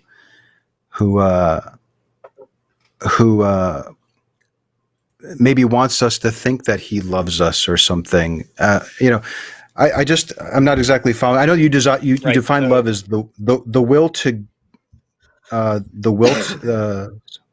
will the goal. What was it? To will the good of others, I think, was your definition of love. Yeah, I'm wondering, are you talking about an emotional state that because humans? No. Okay. Define the word love for us. Maybe that might be good. Yeah. So love is a passion of the will, and it is part of what Aquinas calls the intellective appetite. And insofar as the intellective appetite moves through the medium of the sensitive appetite within the created order, but that is only in such things that have a composite which includes a cognitive faculty. Given that would not be the case in God, we can reason analogously that, and given that that we just to say that God rejoices by an operation that is one and simple, to quote Aristotle, that his act of the will, which is to say an act of goodness, is not emotive in the sense that it exists in us. Because that would be, as I think that Shannon was alluding to, that would contradict my own claim that God is immutable. Because she is correct that if we construe God loving in the same in defining love univocally as opposed to merely analogously, then we would run into an issue here. but well, then we're back Aquinas to why attempts at least create, to because get if around he this. doesn't care about us and we can't have an effect on him and how we feel doesn't matter to him and he's completely indifferent to us, Yeah. then why Well, he's not be indifferent. selfless unless then he's got he's feeling some fifis then. Would you say that Sorry, go ahead. the fact, I'm wondering, Hunter, if you think the fact that there's humans around is backing the arguments that you have? Like, are humans the evidence that leads you to think that there's this attribute of love? No. Like, if there weren't any humans around, would the argument still stand? Good question. The argument still stands. So I think it would be difficult for us to be able to derive it. I think that it would nonetheless still exist in God. I think that if for example, there were no beings around who had a conception of love, then I think it would be very difficult for them to reason about love in any way, right? So to that extent, I'm thinking that maybe that's not what you're meaning to ask. So are you suggesting that we're the point then? Sorry. This is where I'm getting caught up. So, and I think Anthony's question is good for this reason, like really good for this reason, because if he created a universe without us in it, and he was doing it selflessly to share his perfection or whatever, then there would be no one to share it with, right? So in order for it to be selfless, there needed to be agents involved to be on the other end of that transaction of selflessness. So God creating the universe was transactional in that aspect, because we would be the purpose for the universe. Yeah. In this understanding, we would have to be, right? This might be another way of looking at it. It's a question, but would it be impossible for this God to create a universe without any humans in it? Is it dependent? Yeah. Okay. Interesting. Yes. Did you say yes? I mean, for example, for example, like I'm open to the idea that they're like extraterrestrial life. In fact, I think that the expansiveness of the universe creates a very strong case that there either is or has been intelligent extraterrestrial life. I need to interject here. I want to interject here real quick. Of course. Do you think does evolution factor in here at all? Like, would your argument of God having this? Go ahead.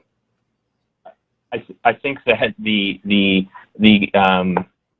evidence for evolution is extraordinarily strong. I think that it is almost to the point of being like an indisputable fact that through processes of natural selection, humans evolved from proto-human ancestors.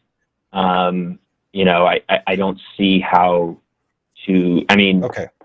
Yeah, you're on board with evolution. You're on board with evolution. So I guess if you're on board with evolution, then I think we go back to could this God have only been the first cause if humans were the result? No, could this God have only? So it need not have been the case that humans were around for there still to be God, and we can reason through this because of the existence of actuality and potentiality in the world, and that series of actuality and potentiality in the world cannot regress indefinitely or infinitely, and in fact has to terminate in something which is purely actual, or in other words, is purely simple. And that would be the case. You kind of lost me on that a little bit, but I might want to clarify my question just a little bit, and I don't know how much time we want to go down this road, but I'm freaking loving this talk, because when I find myself feeling uncomfortable about the questions or the things that I'm hearing, that's an opportunity for me to grow. So I want to rephrase my question a little bit. Like, could this God only create a universe if there were entities that could express the emotion of love? So I'm taking humans, because there might be life on other planets and they actually have the ability to have the emotion of love. Right. But it's not, you want to add to that? Because there are two ways to answer that. Yeah, I'm sorry if I'm interrupting you. I think there may be a delay. There's a little bit of a delay, but go ahead. This is fascinating. I'm you know what's really interesting? If I'm actually shutting the hell up, so keep going. Go ahead. Yeah, I just didn't want. I want to make sure I got your question, that you finished asking your question, so I can do my best to answer it. Let me rephrase it, or sort of catch us up, okay, and kind of summarize where I think we're at. I think you said that there's lots of different attributes that make you think that this first cause has to be an entity of some sort, and you brought up this idea of love, and then we started exploring. Well, so can I? Okay, I'm going to stop you there because God is not an entity in the strict sense. God is not a being, or he's not ens summa, as Aquinas, like highest being, but rather ipsum esse, which is to say being itself. God is the act of to be. He is that which has no, so he does not belong to the genus being, but rather is the very act of to be.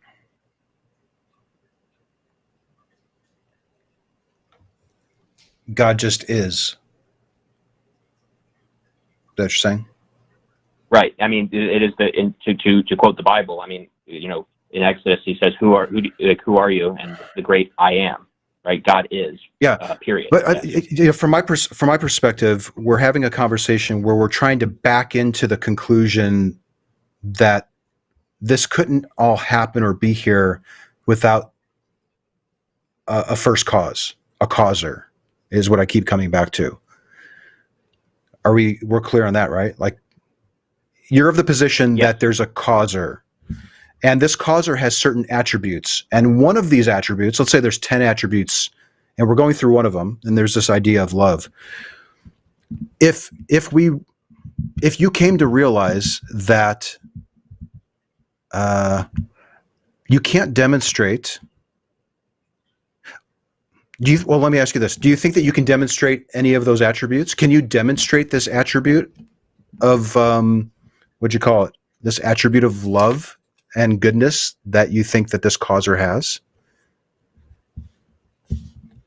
I believe that God's goodness can be, demonstrated, yes. How does it manifest? Like, what would we look at to say, when I observe that, or when I experience that, that is the goodness and love of this causer, and therefore the attribute. Therefore, this causer has,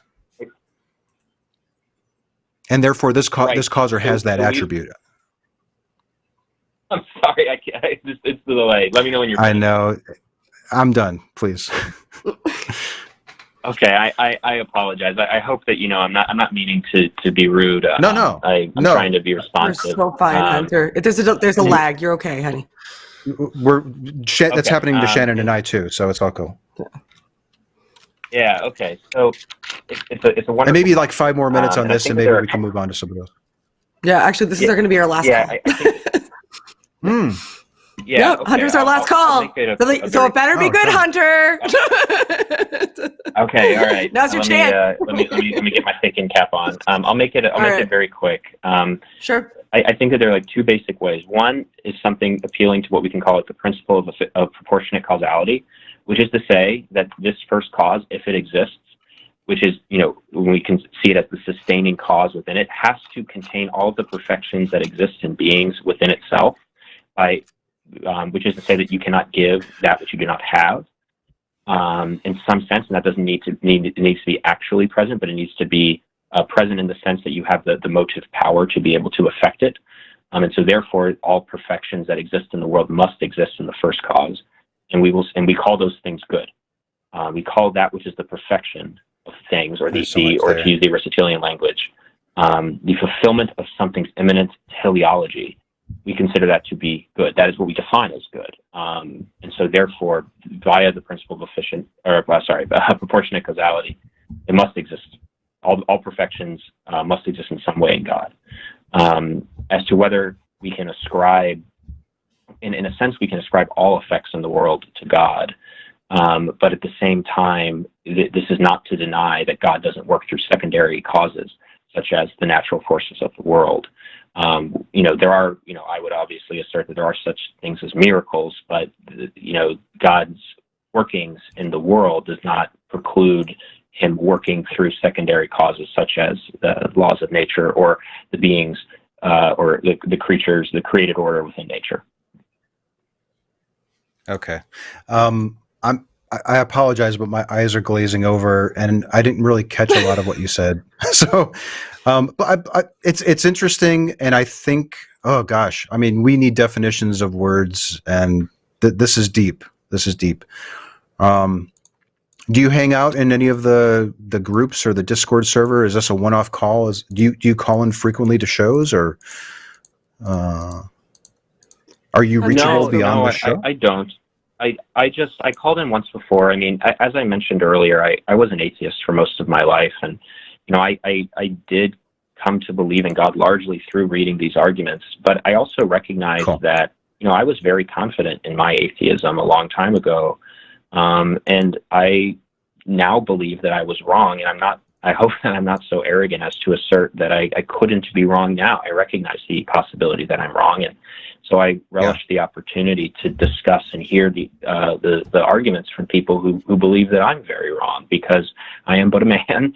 I can make mistakes, and I'm very open to the possibility that I could be wrong. Good. That's healthy. If we were to meet or something, like if we were, what I would envision doing with you is like sketching this out, writing it out, getting definitions of terms, mapping it, like sitting down with you and mapping it out and seeing how you're putting all this together and coming to the conclusion that you're coming to. I think it's healthy that you're open to taking another look at it. I'm certainly open to considering what you have to say, because maybe it can be demonstrated argumentatively that this couldn't happen without a first causer. I'm content with saying, I don't know, but I'm open to hearing what you have to say. Thank you for calling, and hit me up somewhere, like join, maybe, it might be cool. There's a Discord server for the ACA. Is there a Discord server for the line? What do you do, Shannon? Do you direct people to that, or? There is indeed a Discord server for the line. Yes, there is. Absolutely. I need to join that one. That could be fun. Yeah. But what I think will be really helpful is anyone. I could also send you a message on YouTube or something, and if you ever, if I don't know if you or I could send you a personal message through Facebook or some other medium, and if you ever wanted to talk about this via Zoom or something, I'd be more than happy to do so. I don't know if we'll see. I have a website, which is my name, my full first name and last name, with like a variety of different ways for people to contact me. So email might be a good first start. Sure. Is that it, Shannon? You want to? Yeah, no, it's good. I was just waiting for you guys to. Are you busy? To finish your date. To set up your date. All right. We will let you go, Hunter. Thank you very much for calling. It's always a pleasure to have a chat with you, although I didn't really say much this time because it was so interesting listening to you guys. Have a good night. See you later. Yeah, we can take the last one. Sure. Oh, yeah. We're going to have to make it super quick. Okay. Are you on a time crunch? When you're getting it, do you not end up in a lot of philosophy based? I've had many conversation with the Thomists, so maybe I could have jumped in a bit more, because there's a lot of terms that I was like, oh yeah, I know. I know. Like when you have a conversation with a Thomist, like there's very specific definition of the type of deity that they're talking about in those conversations. And so it's interesting to delve into. And I actually look forward to you having a more in-depth conversation with Hunter, because I would love to see where that goes. If you do it, maybe record it, because I would watch it. So we will talk to Sam. Hi, Sam. Hello, Sam. Thank you for calling the line. We have to make this kind of brief. Yeah. What's going on? Hi, Sam. Hello. Hi. So I guess I'll preface this with I'll try and be as concise as possible with what I'm going to say. This was a kind of a spontaneous calling in. I'm not entirely sober. Oh, okay. Well, if you're intoxicated, then we don't necessarily want to delve too far into it, Sam. But we will give you a brief opportunity. No, why don't you stumble out your question, and we'll try to stumble out a response. If you're not comfortable with that, Fine. Put out your question, Sam. We'll see how we go. Let's hear your question. Yeah. Okay. So it's basically I've been looking at a lot of street epistemology recently, and I have some issues with it from the standpoint of having anxiety and having been the target of someone trying to SE me without my consent before, which I think probably colours my view of it. And I was thinking, if I want to try and clear that up, you two will be the people to talk to about it. Hmm. And well, so I was kind of Anthony. thinking, Yeah, that's good. I think I got the gist of it. What did you want to add anything to that? so yeah, it's the main kind of issue I think I would have with it, but I'm not entirely certain yet, would be that a lot of it seems to be very much about making. I appreciate the part of it, which is making someone consider their options, but I think you can cause someone to be less confident in any claim, even if it's one that's fairly obviously true. And I think as someone with anxiety, that can kind of.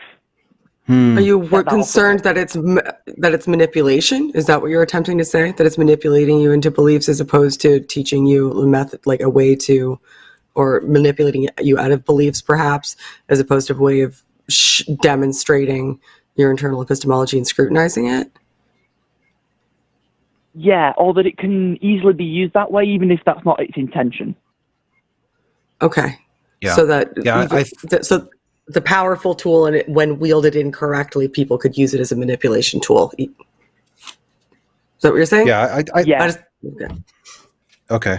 All right. I think I can. I just wanted to clarify. Yeah, that's good. I think I could run with. Let me run with that a little bit, and then you can jump in, Sam, if you want to correct me. But, I mean, street epistemology is a tool that people can learn, and sometimes people, they watch a few videos or read a book, and then or a tip sheet, or they just get a whiff of what it is, and they think that they have it, and they go out to do it, and then later after the fact, they may disclose that they were using this thing called street epistemology. So it's one of the risks of this method is that people who may be sort of a little bit ham-handed with the approach can be using it and really cause harm to people. I think that that's a possibility of the approach.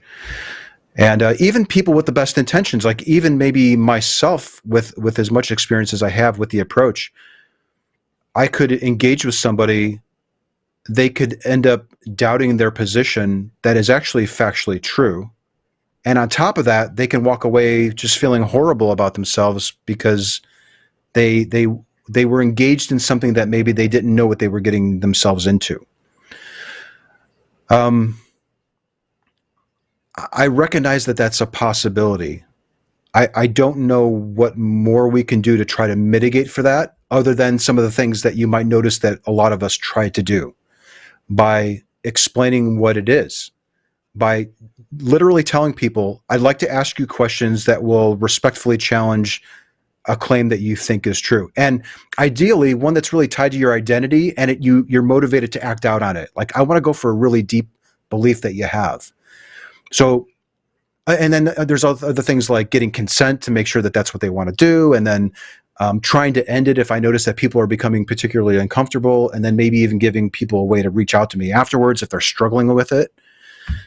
But even despite all that, you can still potentially really upset people by using this approach and asking these kinds of questions. You can ask just one, you could just ask one question like, well, which God are we talking about here? That could throw somebody into a turmoil, when that's just like a basic question that we would ask. So what I think is really important is to, and I don't do this all the time. Like sometimes I'll get on TikTok, I notice a religious TikTok, and I'll ask a probing question, and I'm not asking for consent, and I have no idea how many people will come by and just roll their eyes at that question or be profoundly impacted by it. So I think always in the back of my mind, I try to keep in mind that these questions could upset people, but then again, a lot of the engagements that we have with people when we're arguing with them or giving them facts or ridiculing them can be upsetting to people as well. So it's almost like part of me just wants to say, listen, that's just kind of what comes with the territory when you're engaging with people on their deeply held beliefs. This is something that we should probably all be prepared for.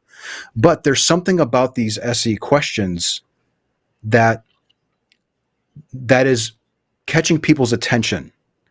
And I think it's stories like your own, Sam, that maybe people who are on the receiving end aren't so happy with it. Maybe they're a little disturbed by it.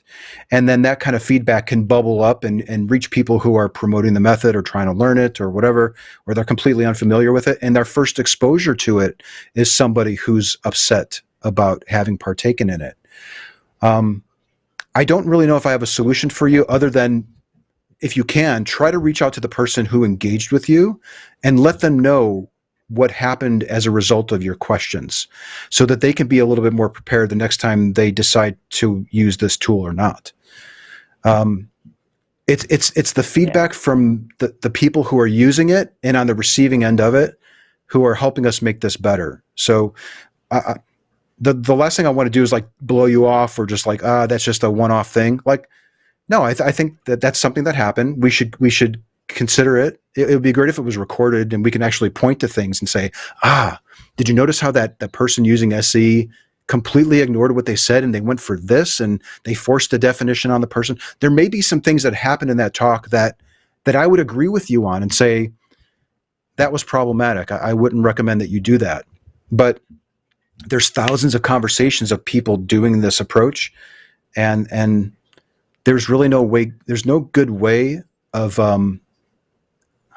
other than encouraging people to bring those things to the community so that we can consider them.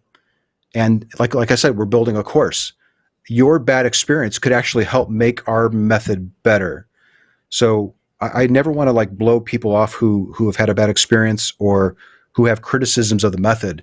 The approach has improved dramatically in the 8 years or so since this thing started because of issues like you're surfacing. So I don't speak for the whole community, but I do want to say that that kind of feedback concerns me. You know, I don't want to hurt. I don't want people to feel bad for having had somebody having used this approach on them. My optimum situation is somebody like AZ, like at the start of the program, where he kept coming back for more. Like maybe he's actually starting to use the tool. That's the thing that kind of gives me hope about this method, that maybe it's, perhaps it actually is a good thing and it's not manipulation when the practitioners themselves want people to use it on us.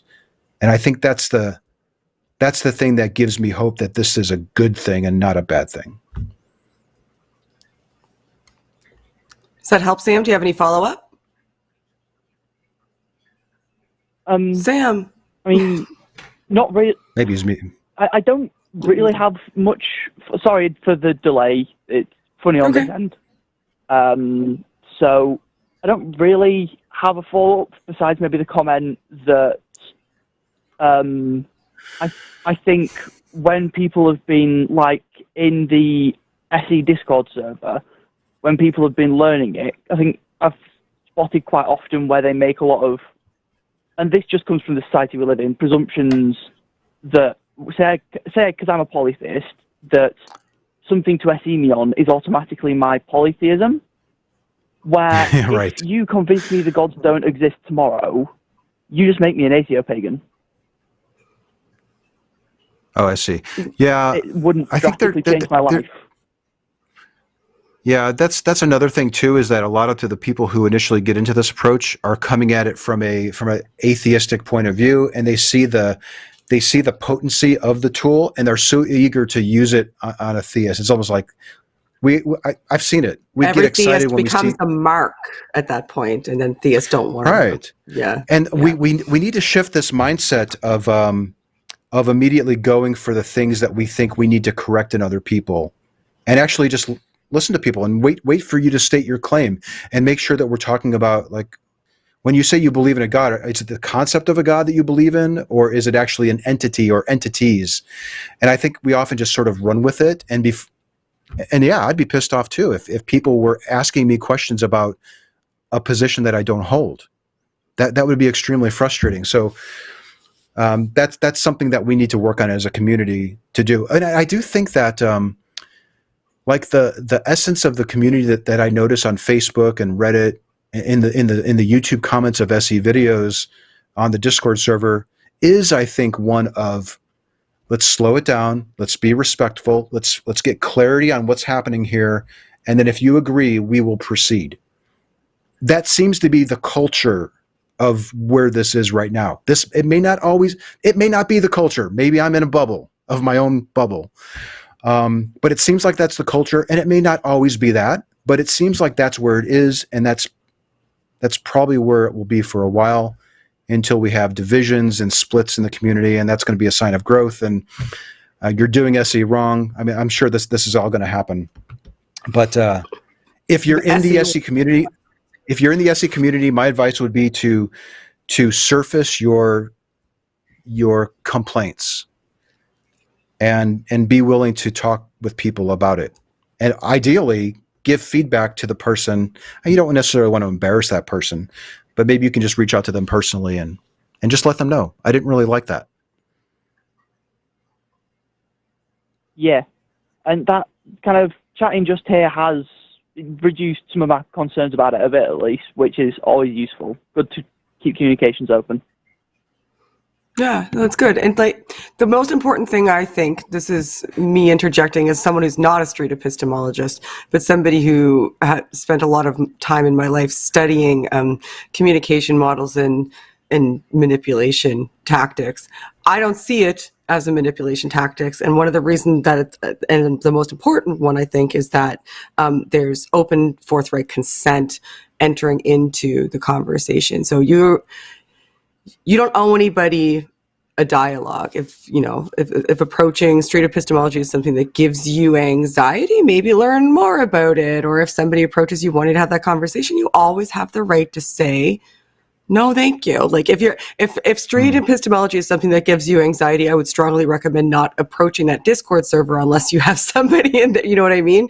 Because people are going to use that Discord server for that purpose, because that's why that Discord server exists. But maybe give yourself an opportunity to interact with people who you see, like Anthony, who are doing it, ethically and are really open to having conversations about how to, do it better and the effect that it has on people and how to use a powerful tool for good, as opposed to, I don't think that there's any real damage to questioning and finding the best tool to utilize to question and scrutinize your beliefs. But I do understand and respect that there are some people who aren't ready to be there.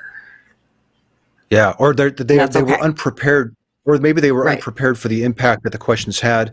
And you kind of reminded me of something, Sam, that maybe I can just pass along to people who are learning this approach and you're practicing it, is if you are obtaining consent, that's great. Not everybody does that. There are times where I don't, like I mentioned before, I blast something out and then I don't really, who knows what happens after that. But if you're deeply involved in a conversation with somebody, it doesn't hurt to just say, do you want to take a break?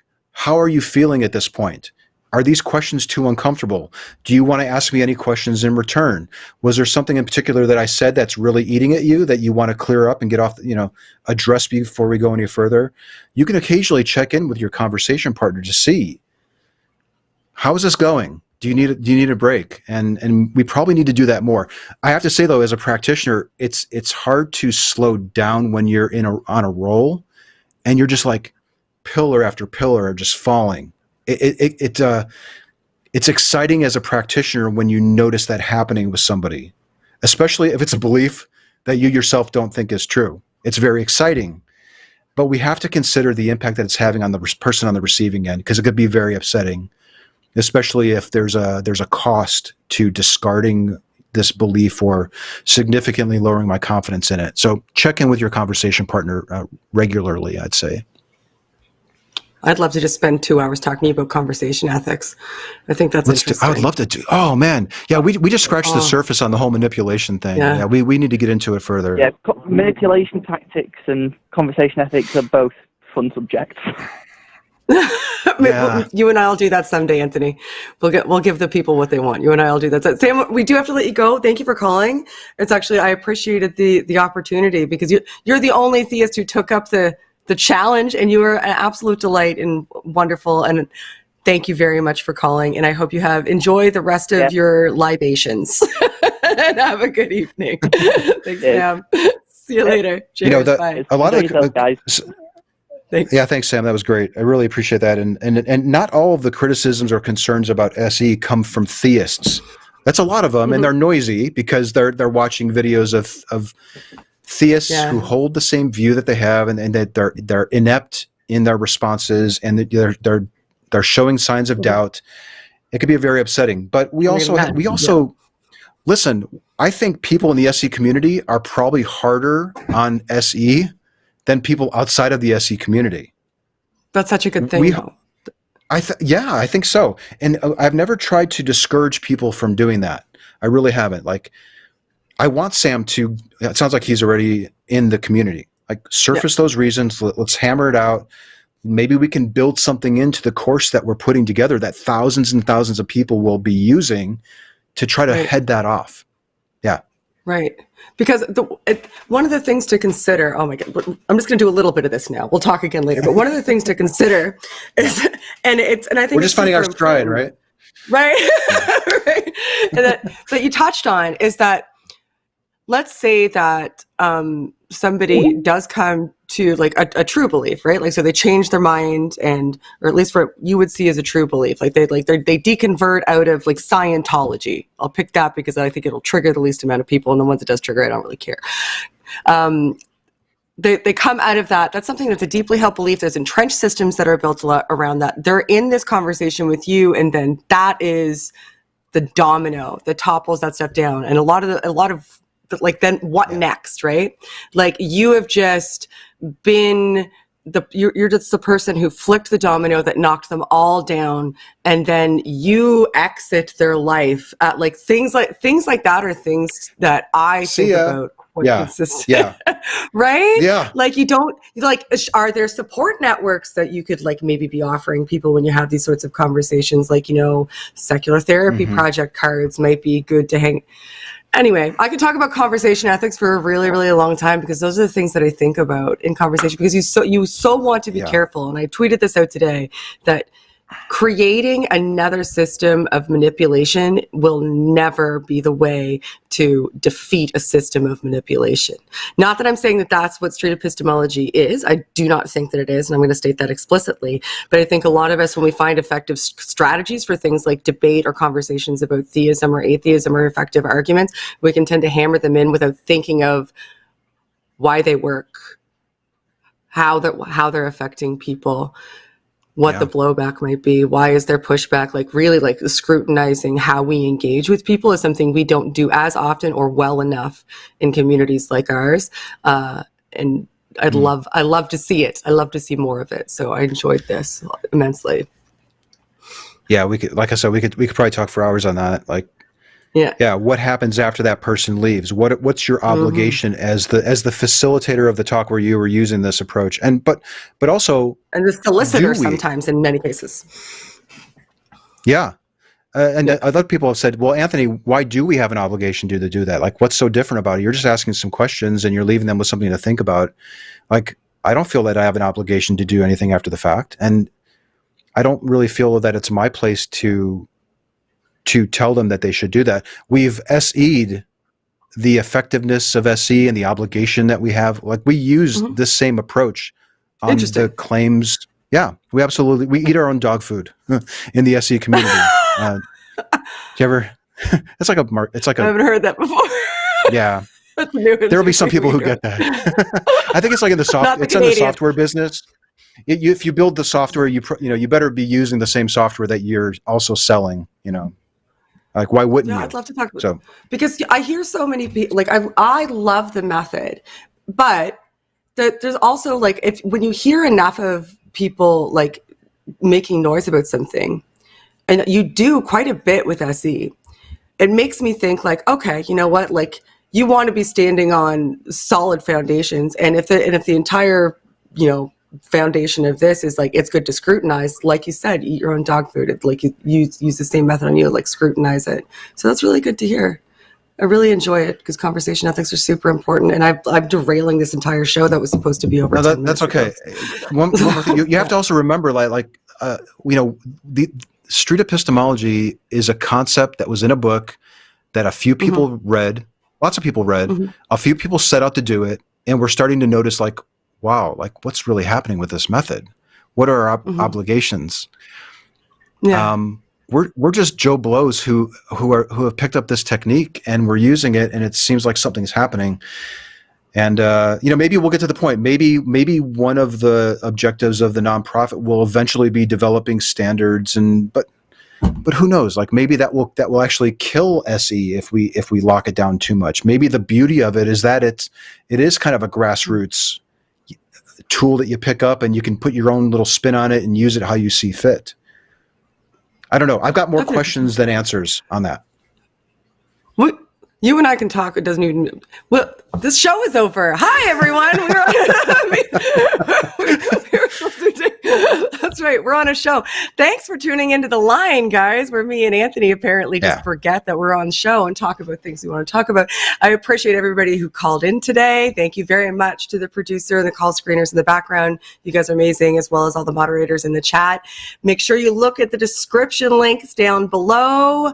Anthony's is in there, and also the Line Clips channel. There is now a channel that doesn't have the full-length shows, but has them all clipped out. So if there was a particular conversation that happened today, for example, that you find interesting, and you want to send it for somebody else to have a look at, or you want to review it yourself at some point, it will be on the Clips channel, but you have to subscribe. So go subscribe to the Line Clips channel. The link's below in the description.